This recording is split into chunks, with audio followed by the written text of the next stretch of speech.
على سيد الأنبياء والمرسلين وعلى آله وصحبه أجمعين. أما بعد، فأعوذ بالله من الشيطان الرجيم. بسم الله الرحمن الرحيم. وَلَقَدْ بَعَثْنَا فِي كُلِّ أُمَّةٍ رَسُولًا أَنِ اعْبُدُوا اللَّهَ وَاجْتَنِبُوا الطَّاغُوتَ. محترم سامعین، حکم صاحبان، اساتذہ اکرام، مہمانان خصوصی اور دور سے آئے مہمانان خصوصی، آج کے اس سالانہ انجمن میں جس موضوع کو لے کر حاضر ہوا ہوں وہ ہے اللہ مہلت دیتا ہے کھلی چھوٹ نہیں۔ محترم سامعین، انسان خطاؤں کا پتلا ہے، غلطیاں کرنا اس کی فطرت میں داخل ہے، جیسا کہ نبی صلی اللہ علیہ وسلم کا فرمان کل بنی آدم خطاء وخیر الخطائین التوابون۔ بنی آدم کے ہر فرد سے غلطیاں سرزد ہوتی ہیں، لیکن خطا کار میں بہتر وہ ہے جو توبہ کرے۔ میرے بھائیوں، اولین غلطی ابو البشر سیدنا آدم علیہ السلام سے سرزد ہوئی، جس کے پاداش میں جنت سے نکالے گئے اور دنیا آباد ہوئی۔ بنی آدم کے فطرت کے بنا پر اللہ عز و جل نے ان کے لیے خصوصاً قانونی مہلت وضع کیا تھا کہ ہر خطا کاروں کا یہ موقع مل سکے گا کہ اپنے گناہ پر پشیمان ہوئے اور توبہ کریں، اپنے رب غفار سے معافی حاصل کریں اور غلطیوں کا احساس دلانے کے لیے ہر زمانے اور ہر قوم کے اندر ایک انبیاء رسول مبعوث کیے گئے، جیسا کہ قرآن میں ہے وَلَقَدْ بَعَثْنَا فِي كُلِّ أُمَّةٍ رَسُولًا أَنِ اعْبُدُوا اللَّهَ وَاجْتَنِبُوا الطَّاغُوتَ۔ اور ہم نے ہر امت کے اندر ایک رسول بھیجا کہ لوگوں صرف اللہ کی عبادت کرو، اس کے سوا تمام معبودوں سے بچو۔ میرے بھائیوں، اللہ مہلت اس لیے عنایت کرتا ہے کہ ظالم غور فکر کر کے سمجھ جائے۔ نیک بخت لوگ اپنے غلط اعمال پر نادم ہو کر اپنے رب کی طرف رجوع کر لیتے ہیں، لیکن جو بدبخت ہوتے ہیں وہ اس مہلت کو اپنے لیے خوش نصیبی سمجھتے ہیں، وہ یہ گمان کرنے لگتے ہیں وہ اگر حق پر نہیں تھا ان کی رب سے کیوں نہیں کرتا، اسی طرح اور گناہ میں آگے بڑھتے جاتے ہیں، انہی کے لیے ذلیل کرنے والی عذابیں ہیں۔ میرے بھائیوں، اللہ تعالیٰ قرآن مجید میں ارشاد فرماتا ہے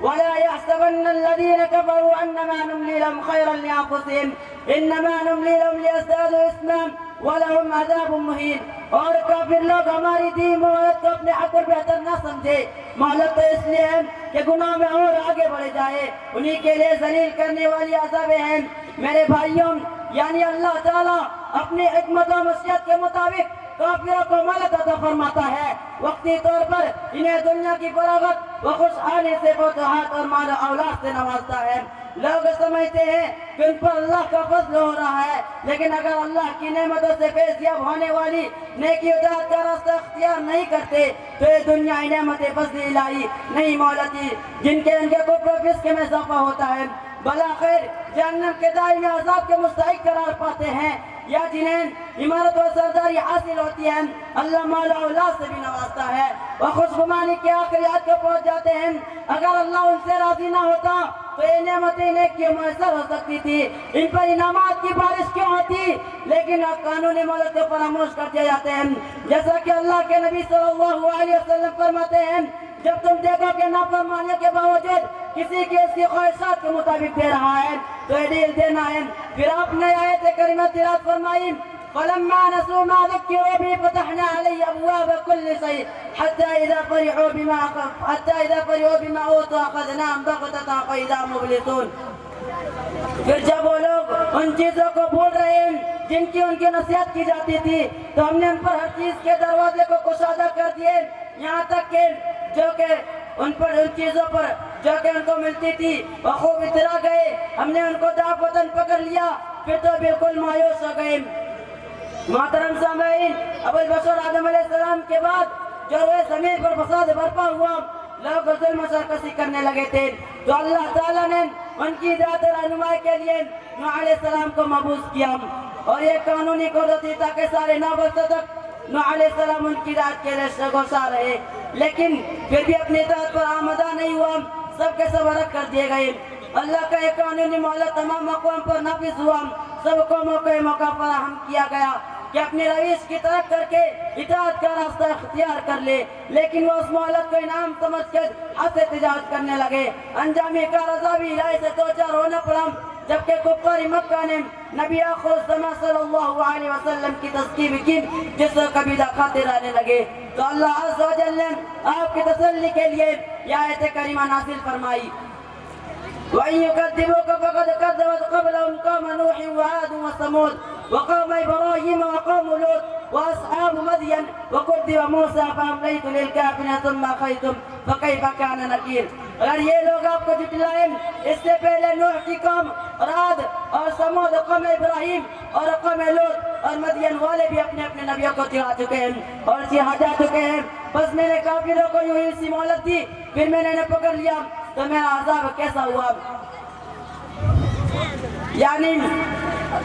اگر یہ لوگ آپ کو جھٹلائیں تو یہ نئی بات نہیں، پچھلے قوم بھی اپنے اپنے نبیوں کے ساتھ یہ کچھ کرتی رہی، میں بھی انہیں مہلت دے رہا، جب وقتی مہلت ختم ہو گیا تو انہیں تباہ و برباد کر دیے گئے۔ پس اگر کوئی ظلم و سرکشی سے باوجود ماخذہ الہی بچا ہوا ہے تو اسے سمجھنا چاہیے کہ کوئی پوچھنے والا نہیں، بلکہ اللہ کی طرف سے مہلت ہے جو ہر قوموں کو دے رکھتا ہے، لیکن اس مہلت کو فائدہ اٹھا کر اطاعت کا راستہ اختیار نہیں کرتے تو اسے نیست و نابود کر دیے جاتے ہیں، جیسا کہ اللہ تعالیٰ قرآن مجید میں ارشاد فرماتا ہے، وَكَأَيٍّ مِّن قَرْيَةٍ أَمْلَيْتُ لَهَا وَهِيَ ظَالِمَةٌ ثُمَّ أَخَذْتُهَا وَإِلَيَّ الْمَصِيرُ۔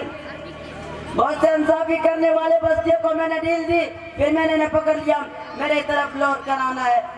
یعنی عذاب میں کتنا تاخیر کیوں نہ ہو جائے، تاہم میری غلطی سے کوئی نہیں بچ سکتا، اسے لوٹ کر بلائے خیر میرے پاس آنا ہے۔